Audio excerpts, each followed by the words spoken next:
श्री शिवाय नमस्तुभ्यं। दोस्तों, जैसे कि दोस्तों आप सब जानते हो, कल है सोमवार का दिन और सोमवार के दिन पड़ रही है एकादशी तिथि। दोस्तों आप सबको बता दें जो एकादशी तिथि है वो 1 जुलाई को भी है और 2 जुलाई को भी। और जो इस बार की एकादशी तिथि है उसे हम योगिनी एकादशी के नाम से जानेंगे। साथ ही आपको बता दें कि जो एकादशी तिथि की शुरुआत है वो सोमवार के दिन यानी कि 1 जुलाई को सुबह 10:26 पर और इसका जो समापन है 2 जुलाई को सुबह 8:26 पर इसका समापन हो जाएगा। तो दोस्तों, उदय तिथि के अनुसार जो एकादशी तिथि होगी ना वो आपको 2 जुलाई को यानी कि मंगलवार के दिन आपको व्रत रखना है। अब दोस्तों, पूज्य गुरुजी प्रदीप मिश्रा जी ने सोमवार के दिन करने वाला एक बहुत ही अचूक उपाय बताया है। यदि आप इस उपाय करते हो ना दोस्तों, तो जो भी आपके जीवन में धन की समस्या होगी ना वो समस्या आपकी हमेशा के लिए दूर हो जाएगी। तो इस उपाय को अवश्य कीजिएगा। पूज्य गुरुजी कथा को सुनकर उपाय को अच्छे से समझाने का प्रयास करेंगे। तो आइए दोस्तों, जानते हैं उपाय कैसे करना है।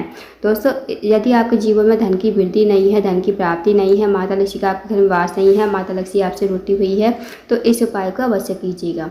इस उपाय करने के लिए सबसे पहले आपको एक दीपक लेना है। दीपक चाहे आप आटे का ले लो चाहे मिट्टी का। अगर आप आटे का दीपक लेते हो दोस्तों तो आपको आटे में नमक नहीं डालना है, साथ ही आपको बिना छना हुआ आपको आटा लेना है।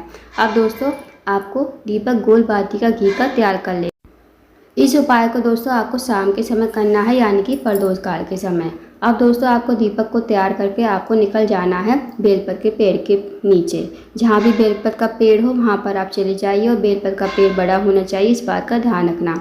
बेलपत के पेड़ के पास पहुँच कर सबसे पहले वहाँ पर आपको बैठ जाना है। फिर आपको जो दीपक है ना आपके पास, वो आपको श्री शिवाय नमस्तुभ्यं कहते हुए भगवान शिव का स्मरण करते हुए आपको इस दीपक को प्रज्वलित करना है।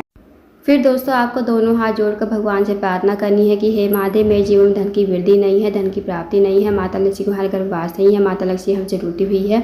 आप कुछ ऐसी कृपा करें कि हमारे जीवन में धन की वृद्धि हो, धन की प्राप्ति हो, माता लक्ष्मी हमारे घर में वास करे। फिर आपको इस उपाय को करके अपने घर पर आ जाना है। दोस्तों, इस उपाय को आपको प्रत्येक सोमवार करना है। जब भी सोमवार का दिन आए ना तो आपको एक दीपक शाम के समय बेलपत के पेड़ के नीचे अवश्य ही लगा कर आना है। यदि आप इस उपाय करते हो रहा तो कभी आपके जीवन में धन की कमी नहीं होगी, ना ही आपको किसी से पैसे मांगने की जरूरत पड़ेगी। तो इस उपाय को अवश्य कीजिएगा।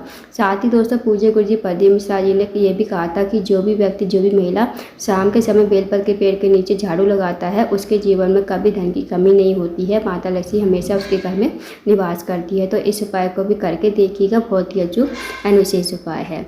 अब जानते हैं दोस्तों अगले उपाय के बारे में। दोस्तों, अगला जो उपाय है वो भी आपके जीवन से धन की समस्या को दूर करने के लिए है। यदि आपके जीवन में धन की वृद्धि नहीं है, धन की प्राप्ति नहीं है, माता लक्ष्मी का घर वास नहीं है, तो भी आप इस उपाय को कर सकते हो। तो इस उपाय करने के लिए आपको सबसे पहले 1 लोटा जल लेना है तांबे के पात्र में। साथ ही आपको लेना है एक कमलगट्टा। जो आप कमलगट्टा लोगे ना वो आपको लोटे के जल में डाल देना है और आपको चले जाना है शिव जी के मंदिर में। इस उपाय को आप सुबह से लेकर शाम तक कभी भी कर सकते हो। शिव जी के मंदिर में जाकर सबसे पहले आपको उत्तर की तरफ मुँह करके खड़ा होना है, भगवान से प्रार्थना करनी है कि हे महादेव, मेरे जीवन में धन की वृद्धि नहीं है, धन की प्राप्ति नहीं है, माता लक्ष्मी का हमारे घर में वास नहीं है, माता लक्ष्मी हमसे रूठी हुई है। आप कुछ ऐसी कृपा करें कि हमारे जीवन में धन की वृद्धि हो, धन की प्राप्ति हो, माता लक्ष्मी हमारे घर में हमेशा वास करे। फिर आपको लोटे का जल शिवलिंग के ऊपर श्री शिवाय नमस्तुभ्यं कहते हुए भगवान शिव का स्मरण करते हुए आपको समर्पित कर देना है। दोस्तों, बस आपको छोटा सा उपाय करना है, फिर आपको अपने घर पर आ जाना है। इस उपाय को भी आपको 5 सोमवार करना है। लगातार 5 सोमवार करके देखिए, कभी आपके जीवन में धन की कमी नहीं होगी, हमेशा माता लक्ष्मी आपके घर में वास करेगी। तो दोस्तों, ये भी बहुत ही अचूक विशेष उपाय है, इस उपाय को भी करके देखिएगा। अब जानते हैं दोस्तों अगले उपाय के बारे में। दोस्तों, अगला जो उपाय है वो है मनोकामना पूर्ति के लिए। यदि आपकी कोई मनोकामना है धन को लेकर, व्यापार को लेकर, नौकरी को लेकर, तो आप इस उपाय को अवश्य कीजिएगा। इस उपाय करने के लिए दोस्तों आपको लेना है 1 लोटा जल। 1 लोटा जल आप लेकर चले जाइए शिव जी के मंदिर में। इस उपाय को आपको सोमवार के दिन सुबह के टाइम पर ही करना है। आप 1 लोटा जल शिव जी के मंदिर में जाकर शिवलिंग के ऊपर समर्पित कर दीजिए श्री शिवाय नमस्तुभ्यं कहते हुए। अब दोस्तों, आपको एक चीज़ देखनी है कि वहाँ पर या तो शिवलिंग के ऊपर या फिर जलाधारी पर कनेर का फूल मतलब किसी ने चढ़ाया है कि नहीं। अगर आपको कनेर का फूल मिल जाए ना तो आपको कनेर के फूल से अचूक उपाय करना है।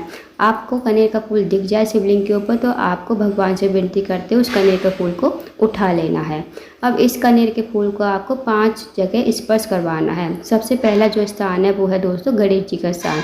अब आप सबको पता होगा कि शिव जी का जो पूरा परिवार है वो जलाधारी पर विराजमान है। तो दोस्तों, सबसे पहला जो फूल है आपके पास, तो मतलब कनेर का फूल जो आपके पास है, सबसे पहले आपको गणेश जी के स्थान पर स्पर्श करवाना है श्री शिवाय नमस्तुभ्यम कहते हुए। अब दोस्तों गणेश जी का जो स्थान होता है ना, वो जलाधारी के राइट साइड पर होता है, तो वहाँ पर आपको स्पर्श करवा देना है। अब जो दूसरा स्थान है वो है भगवान कार्तिक। भगवान कार्तिक का जो स्थान होता है जलाधारी के लेफ्ट साइड पर होता है, तो वहाँ पर आपको दूसरी बार स्पर्श करवा देना है श्री शिवाय नमस्तुभ्यम कहते हुए। अब जो दोस्तों तीसरा स्थान है वो है माता अशोक सुंदरी। माता अशोक सुंदरी शिव जी की सबसे छोटी और प्रिय पुत्री है।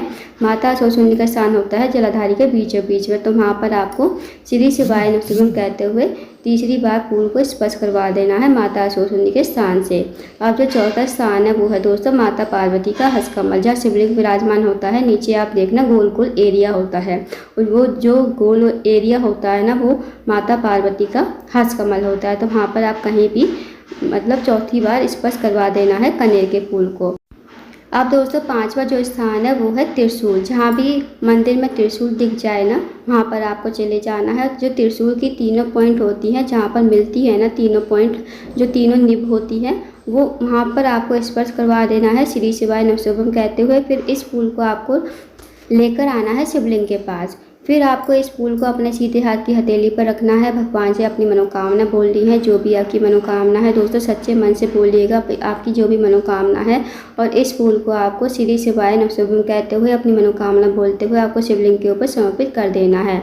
और इस फूल का जो खिला हुआ भाग होगा ना, वो आपको अपनी तरफ करना है। इस तरह आपको कनेर का फूल शिवलिंग के ऊपर आपको समर्पित करना है। दोस्तों बस छोटा सा विशेष उपाय करना है। इस उपाय को करके आपको अपने घर पर आ जाना है, तो करके देखिएगा, बहुत ही अच्छा का विशेष उपाय है। इस उपाय को यदि आप करते हो तो जो भी आपकी मनोकामना होगी वो जल्दी ही पूरी हो जाएगी।